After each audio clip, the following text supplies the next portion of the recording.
Bismillahirrahmanirrahim. Assalamualaikum warahmatullahi wabarakatuh. Yang terhormat kepada Ibu Maya Frisilia STMT selaku dosen pengampu mata kuliah infrastruktur transportasi, izinkan saya ingin mempresentasikan hasil makalah dari saya sendiri. Perkenalkan, nama saya Muhammad Rizky Barokah dari kelas 2 TPJJ 2 dengan NIM 230141117. Di sini saya akan mempresentasikan tentang problematika infrastruktur, transportasi, dan alternatif penyelesaian di rest area Cibubur kilometer 10.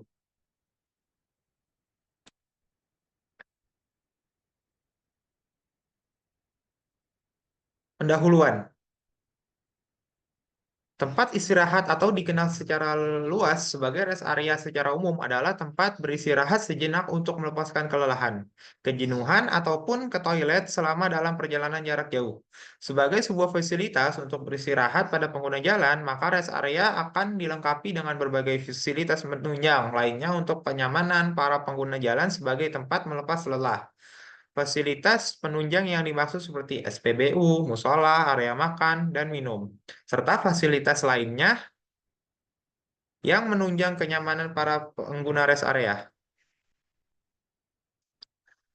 Adapun rumusan masalah dari presentasi pada hari ini yaitu yang pertama ada tinjauan umum tentang rest area, yang kedua ada apa saja masalah utama yang dihadapi oleh infrastruktur transportasi di area, yang ketiga ada bagaimana dampak dari masalah-masalah tersebut terhadap kenyamanan dan keselamatan pengguna jalan.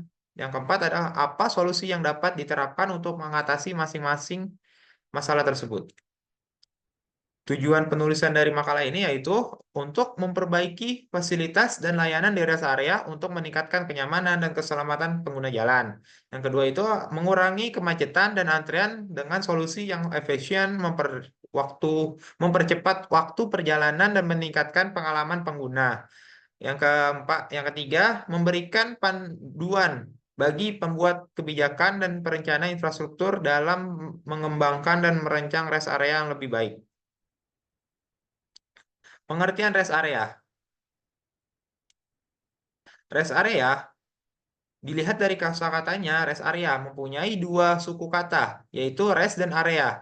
Yang mempunyai pengertian tempat beristirahat atau daerah istirahat, rest area mempunyai batasan sebagai tempat yang mampu mewadahi berbagai kegiatan komersil. Rest area itu adalah tempat untuk beristirahat sejenak dari perjalanan yang sangat jauh. Rest area ini bisa kita jumpai di jalan tol atau di jalan-jalan nasional yang biasa dijadikan jalur perjalanan jauh oleh para pengemudi.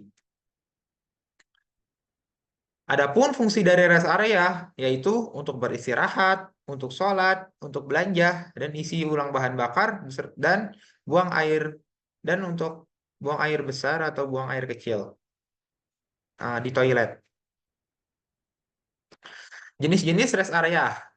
Yang pertama itu ada rest area di jalan tol. Jenis rest area ini diperuntukkan khusus untuk para pengguna jalan tol yang ingin atau membutuhkan beristirahat atau sekedar mengisi bahan bakar kendaraan. Yang kedua itu ada rest area non-tol, kawasan wisata. Jenis rest area non-tol biasanya terletak di dekat area wisata yang berada di tempat yang lumayan jauh. Rest area non-tol ini bisa bersifat tempat makan, sebagai tempat makan, kafe, atau ruang terbuka hijau, biasanya menggunakan konsep kearifan lokal. Di sini saya akan menjelaskan masalah yang ada di rest area Cibubur kilometer 10, dan saya akan menjelaskan apa sih itu kilometer rest area kilometer Cibubur kilometer 10.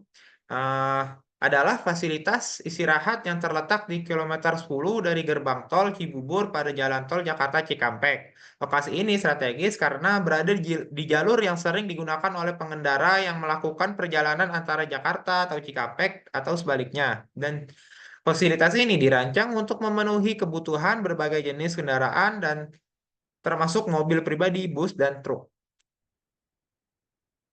Nah, di sini yang ada permasalahan pada rest area kilometer 10 bisa mencakup kompleks dan mencakup berbagai aspek. Yang pertama itu ada kemacetan dan antrian panjang, di mana kemacetan di rest area sering terjadi, terutama pada jam-jam sibuk atau saat liburan panjang karena kapasitas parkir yang tidak mencukupi atau pengaturan lalu lintas yang tidak efektif. Ini dapat mengakibatkan antrian panjang, mengurangi kenyamanan, dan meningkatkan waktu tunggu bagi pengendara. Dan dampaknya itu pengendara mengalami ketidaknyamanan, stres, dan mungkin mengalami keterlambatan perjalanan. Yang kedua itu ada kualitas fasilitas yang tidak memadai. Banyak rest area memiliki fasilitas yang kurang memadai seperti toilet yang tidak bersih, area makan yang tidak nyaman, dan parkir yang tidak memadai, fasilitas yang buruk, dan dapat mengaruhi pengalaman pengguna secara keseluruhan. Dampaknya itu pengguna merasa tidak nyaman dan kurang puas yang dapat mengurangi keringanan mereka untuk berhenti di rest area tersebut. Yang ketiga itu ada kondisi jalan akses dan navigasi, di mana jalan menuju rest area seringkali dalam kondisi yang buruk atau tidak terawat. Selain itu, kurangnya rambu dan petunjuk yang jelas dapat menyulitkan pengendara dalam menemukan dan mengakses rest area. Dampaknya itu pengendara mengalami kesulitan dalam navigasi dan mungkin merasa frustasi, serta berisiko mengalami kecelakaan akibat jalan yang tidak terawat. Yang keempat itu ada kebersihan dan kenyamanan. Kebersihan yang buruk dan kurang keamanan di rest area dapat menjadi masalah yang besar. Toilet yang kotor, sampah yang menumpuk, dan kurangnya pengawasan keamanan dapat menciptakan lingkungan yang tidak aman dan tidak nyaman. Dampaknya itu pengguna merasa tidak aman, tidak nyaman, yang dapat mempengaruhi keputusan mereka untuk berhenti di rest area tersebut. Di sini ada alternatif penyelesaian permasalahan-permasalahan yang tadi disebutkan itu. Yang pertama itu kita meningkatkan kapasitas parkir. Meningkatkan jumlah dan kapasitas area parkir dengan merancang ulang area parkir yang ada atau menambah lokasi parkir baru. Yang kedua itu ada perbaikan jalan dan akses.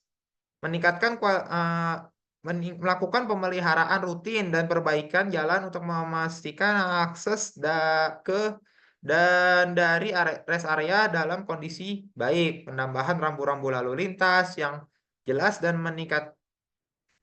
peningkatan pencahayaan jalan juga dan membantu. Yang ketiga itu ada peningkatan fasilitas umum, meningkatkan kualitas dan kuantitas fasilitas seperti toilet, tempat istirahat, dan area makan. Pastikan fasilitas tersebut dalam keadaan bersih dan terawat dengan baik. Yang keempat itu ada manajemen sampah yang efisien. Sistem pengelolaan sampah yang efektif termasuk menyediakan tempat sampah yang cukup dan teratur, mengumpulkan serta mendaur ulang sampah. Yang kelima itu ada peningkatan keamanan, menambahkan patroli keamanan dan pemasangan kamera pengawas CCTV untuk meningkatkan rasa aman di rest area, menyediakan petugas keamanan atau staf yang mudah diakses juga bisa menjadi solusi. Yang keenam itu ada optimalisasi sistem informasi, menggunakan aplikasi atau sistem digital untuk memberikan informasi kepada pengunjung tentang ketersediaan parkir, kondisi jalan, dan fasilitas yang tersedia di rest area tersebut. Yang ketujuh itu ada penerapan teknologi modern, memanfaatkan teknologi seperti sensor untuk memantau kapasitas parkir dan sistem informasi digital untuk memberikan update real time kepada pengguna. Kesimpulan, dari permasalahan-permasalahan tersebut dapat disimpulkan, rest area Cibubur kilometer 10 menghadapi berbagai masalah infrastruktur dan manajemen yang mempengaruhi kenyamanan dan efisien pelayanan. Peningkatan kapasitas parkir, perbaikan fasilitas umum, manajemen sampah yang lebih baik, dan peningkatan keamanan adalah langkah-langkah kunci yang perlu diambil untuk mengatasi problematika yang ada. Dengan implementasi solusi-solusi ini, diharapkan rest area Cibubur kilometer 10 dapat berfungsi secara lebih optimal, memberikan pengalaman yang lebih baik bagi pengendara, dan meningkatkan keselamatan serta kenyamanan perjalanan sepanjang tol Jakarta Cikampek. Sekian, terima kasih presentasi dari permasalahan yang ada di KM Cibubur Rest Area Cibubur kilometer 10. Kurang lebihnya mohon maaf jika ada salah kata. Wabillahi taufik wal hidayah. Wassalamualaikum warahmatullahi wabarakatuh.